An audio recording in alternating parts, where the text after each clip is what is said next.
ডিম আমি বলবো এটা একটা ফাংশনাল ফুড।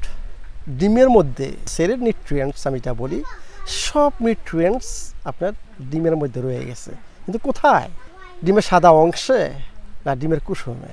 আমি বলবো ডিমের কুসুমে। ডিমের সাদা অংশে শুধু প্রোটিন।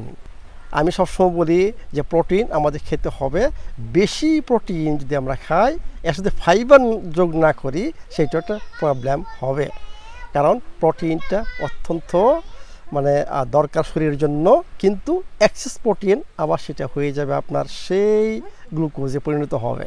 এর মানে কি এক্সেসও আমরা খাবো না।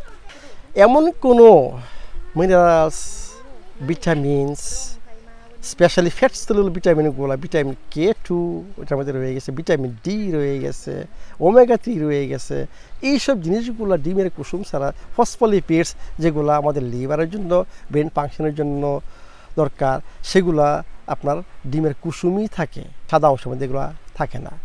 এই জন্য যখন কুসুম বাদ দিয়ে শুধু ডিমের সাদা অংশটা খাবেন তখন কিন্তু অনেক নিউট্রিয়েন্টস আপনি মিস করতেছেন, যেগুলো অন্য খাবারের মধ্যে পাবেন না। ডিমটা আমি বলি নাম্বার 1 আমাদের খাবারের মধ্যে গুরুত্ব দিতে হবে। এটা 1 নম্বর খাবার আমাদের শরীরের সুস্থতার জন্য।